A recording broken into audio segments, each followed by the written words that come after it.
What's up, fight fans? This is Kurt DeVille with Counterpunch Boxing News, and I gotta tell you guys about about Danny the Miracle Man Jacobs. You know, Danny Jacobs, I like Danny Jacobs as a fighter and as a businessman and as a role model. You know what I mean? I just like his style. He's a great ambassador to his community. He's well spoken.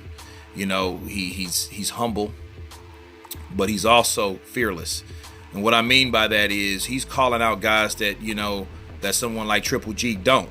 Jermall Charlo, Danny Jacobs said, hey, I want to fight Jermall Charlo too, but it has to make sense. You know what I mean? Jermall doesn't have anything that he needs right now. Sure, he has an undefeated record, but he's faced 4 undefeated fighters back to back. You see what I'm saying? So until Jermall gets the opportunity to fight anyone, which I don't really see happening because all of the middleweights are on the zone, including Danny Jacobs, because he's going to sign to the zone. You know what I'm saying? Sooner or later, maybe not. But, that fight can happen since his advisor is Al Heyman. I could see that fight being easily made, not hard to make. But, again, if he signs the zone, they would, Jermall has to sign the zone to fight on that app. That's what it's going to come down to. Maybe they can negotiate some type of pay-per-view, but Danny Jacobs, he was adamant on, I've been wanting to fight. I would have been wanting to fight him and get to him a while, because Danny's not big on talking. He's not big on talking. He wants to, if you want to fight, let's fight. Jermall and Jermall Charlo, those guys are outspoken because they're hungry. They call themselves lions only. And those guys have been waiting for big shots for a long time, like those career-defining shots and opportunities they've been waiting for.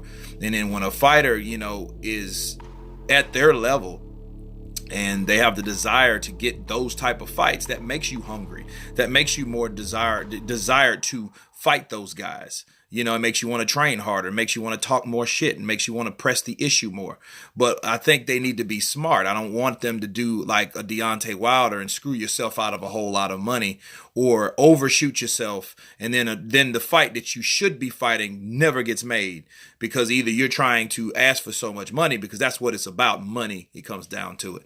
But that is a good fight to be made. And I just got to take my hat off to Danny Jacobs to say, we can get that fight popping.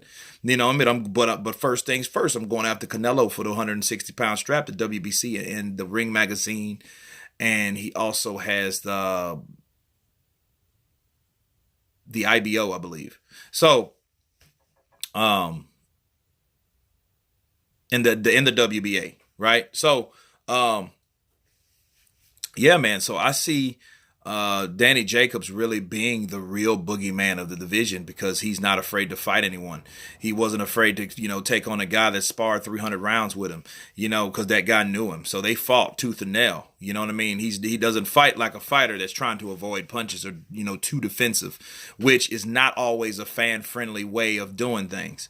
Danny Jacobs is that guy that, I did a video a couple years ago, that said he would more than likely, don't be surprised if he's that last fighter standing and beat everybody, because these are how legacies are made. When you fight those guys, you fight those Canelos, you fight those Charlos, you fight those Billy Joe Saunders. You know what I mean? He's already fought Triple G. He just fought Derenchenko and had one of the best fights on this side, and I don't think it was better than Triple G Canelo, but it was a good fight.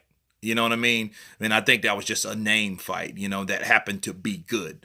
But Danny Jacobs and Derenchenko did a good job. Again, he is a guy that is not afraid to fight other fighters. And I can't say that for for the fighters to today. So anyway, you guys tell me what you think about Danny Jacobs taking on Jermall Charlo, Lions only. You know what I mean? So, of course, please subscribe. And you guys been counterpunched. Peace.